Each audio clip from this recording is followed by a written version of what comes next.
tudo bem com você? Animados para a aula de hoje? Ela será maravilhosa! Vocês já ouviram falar da lenda dos tambores africanos? No final dessa aula eu vou contar a lenda para vocês. Até porque a temática tem tudo a ver com a aula de hoje. Em nossa aula de História, falaremos sobre um dos principais povos que contribuíram para a formação do Brasil, os africanos.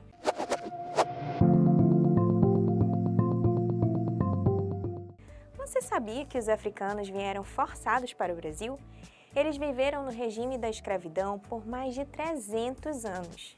Isso é muito tempo. Pesquisadores afirmam que cerca de 4 milhões de africanos vieram para o Brasil ao longo de todo esse período. Isso daria, gente, para lotar o estádio do Maracanã mais de 50 vezes.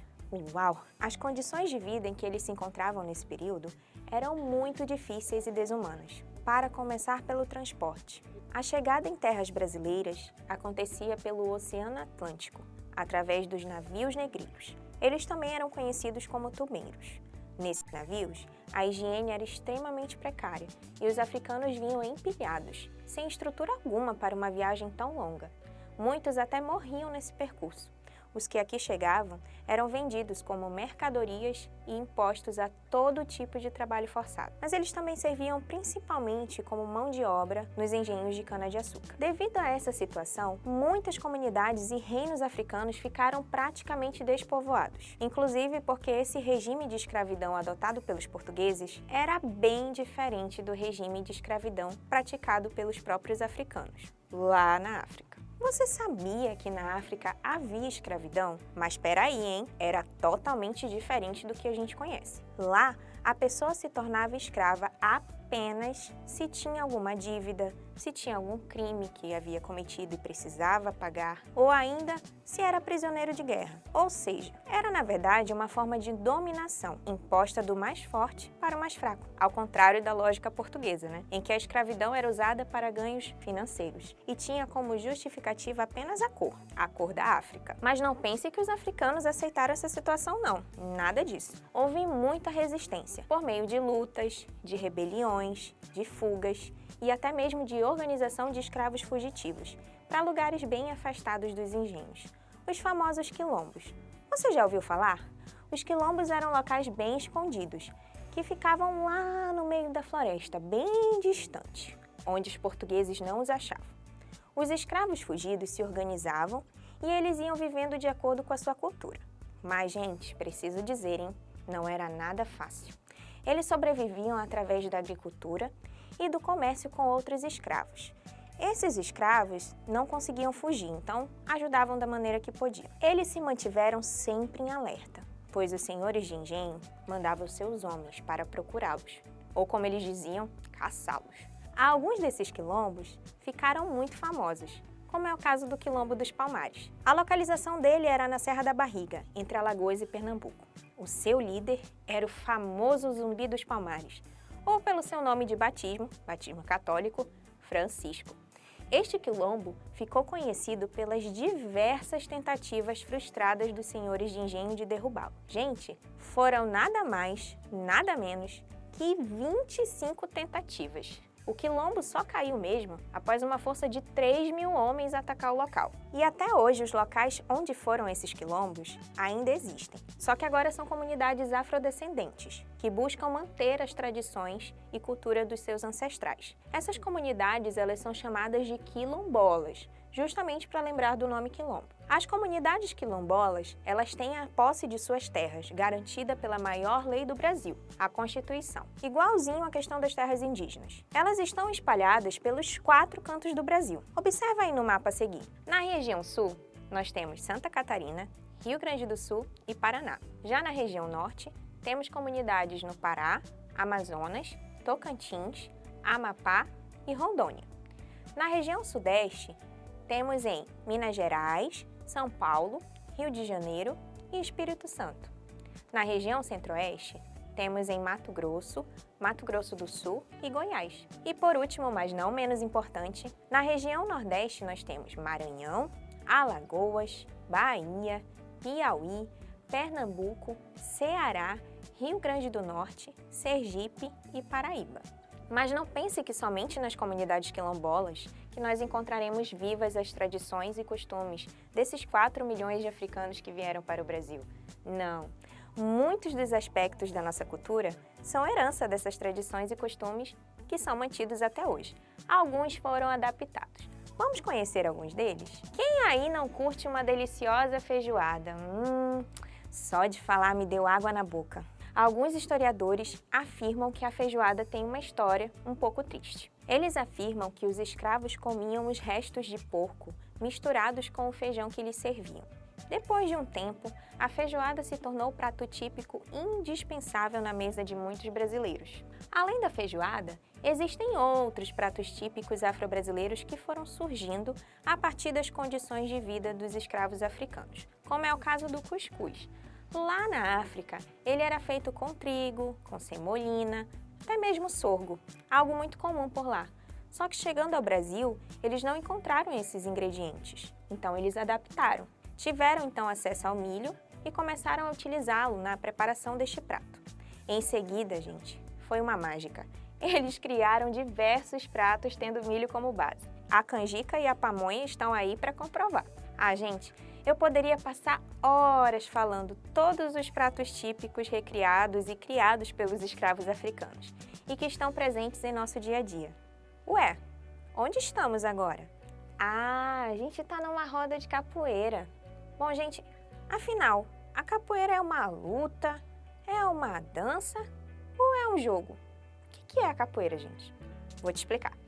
A capoeira, ela foi por muito tempo chamada de dança, mas na verdade era só para disfarçar, para que os senhores do engenho não descobrissem que eles estavam ali treinando uma luta. Por muito tempo, então, ela foi chamada dessa forma. E aí, ela passou a ser praticada de forma dançada. Mas os senhores de engenho nem faziam ideia que era uma luta, hein, gente? Até hoje, a capoeira está presente no Brasil e se tornou patrimônio cultural e imaterial da humanidade. Isso aí tombado pela Unesco. Quem pratica capoeira não diz que luta, nem que dança. Eles dizem que jogam. E os praticantes não são chamados de lutadores, e sim de jogadores. As práticas da capoeira, que tem origem lá no período da escravidão africana no Brasil, é preservada e mantida até hoje. Até mesmo o nome dos mestres de capoeira. Naquela época eles usavam os nomes diferentes, justamente como um código, para evitar a localização dos escravos fugitivos. Mas hoje, essa característica ainda é mantida na capoeira. Todo mês de fevereiro ou março no Brasil, temos uma data que é conhecida por todo mundo. O Brasil para e é uma festa só. Qual será? Ei, não vale dizer que é a data da semana sem aulas não, hein? Mas se você disse carnaval, acertou. No Brasil inteiro essa festa é comemorada. Mas é o ritmo dela que nos chama a atenção aqui para essa aula. O samba. O samba. Você sabe sambar? Tuns, tum, tuns, tutus. Eu não sei não, gente.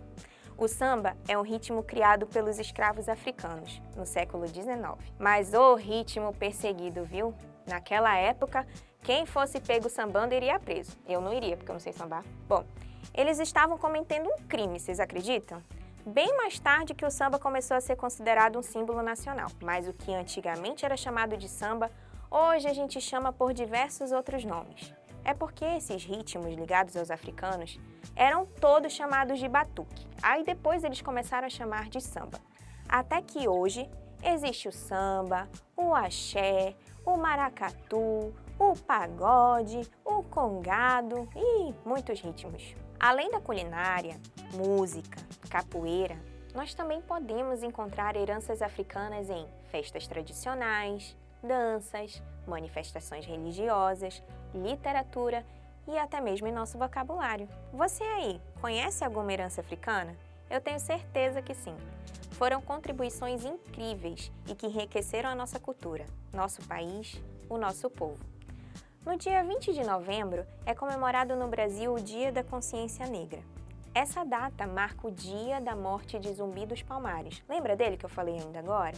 O líder do Quilombo dos Palmares? Ela é dedicada para a reflexão da inclusão dos afrodescendentes na sociedade brasileira, mas sem preconceito ou discriminações. Vamos então para a hora da atividade.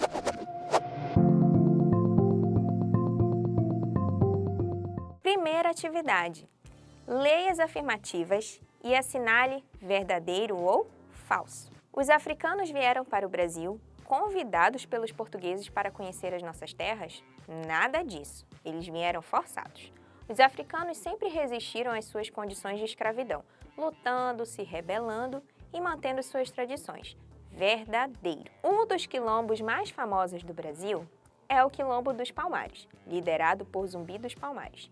Isso mesmo, verdadeiro. Na África já existia o mesmo tipo de escravidão que a do Brasil. Falso. Era um tipo de escravidão diferente. Atividade número 2.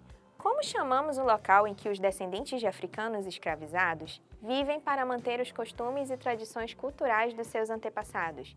Isso mesmo, comunidades quilombolas. Terceira atividade. Numere a segunda coluna de acordo com a primeira. Na primeira coluna nós temos 1 para samba, 2 para capoeira, 3 para feijoada e 4 para cuscuz. Qual desses aí é o prato recriado com milho? Acertou quem disse cuscuz. Número 4.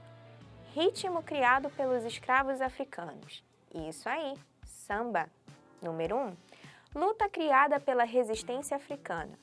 A capoeira. Número 2. Prato criado com restos de porco e feijão. A feijoada. Número 3. Estão prontos para a nossa lenda dos tambores africanos? A origem dessa lenda vem das terras de Guiné-Bissau e explica como surgiram os tambores, instrumentos tão importantes na cultura de toda a África. Conta-se que os macaquinhos de nariz branco da região quiseram um dia trazer a lua para perto da terra, mas eles não tinham ideia de como eles iriam fazer. Até que o macaco menor sugeriu que eles subissem nos ombros um dos outros até alcançar a lua. O grupo de macacos colocou o plano em ação, e o macaquinho menor foi o último a subir, conseguindo chegar no céu e agarrando-se à lua. Mas antes que conseguissem puxar o satélite, a pilha de macaquinhos desmoronou e todos caíram, menos o macaquinho que continuou agarrado à lua. Uma amizade então cresceu e a lua apresentou o pequeno animal com um maravilhoso tambor branco, que ele logo aprendeu a tocar. O macaquinho ficou por muito tempo morando na lua, mas um dia começou a sentir saudades da terra, dos seus amigos, da natureza. Ele então pediu à sua amiga que o ajudasse a retornar para sua casa. A lua ficou um pouco chateada e respondeu: "Mas por que você quer voltar? Não está feliz aqui com o tamborzinho que eu te dei?" O macaco lhe explicou que gostava muito, mas que tinha saudades. A lua ficou com pena. Prometeu ajudá-lo e lhe disse: "Não toque o tambor enquanto não estiver em terra firme. Toque apenas quando chegar lá embaixo. Assim saberei que você chegou e posso cortar a corda. Então você estará liberto." O macaco concordou. Ele sentou em seu tambor e foi amarrado a uma corda, que começou o processo de descida. Enquanto descia, o macaquinho olhava para o seu tambor e surgiu uma vontade irresistível de tocá-lo. Ele começou a tocar bem baixinho para que a lua não ouvisse. O problema é que ela escutou e cortou a corda, conforme havia combinado. O macaquinho começou a cair. Quando chegou no chão, não resistiu e morreu. Mas antes, uma menina que passeava por perto viu a queda. Ela foi até o macaco e ele disse: "Isso é um tambor. Por favor, entregue ao povo de seu país." A menina pegou o instrumento e correu para entregar às pessoas de sua família, contando tudo o que tinha acontecido. Todos adoraram o tambor e começaram a tocá-lo. Desde então, o povo africano produz seus próprios tambores e, sempre que possível, toca e dança ao som deles. Caro estudante, na aula de hoje, aprendemos sobre o povo africano no Brasil, sua história de resistência e suas marcas em nossa cultura. Eu espero que vocês tenham gostado da aula. Tchau!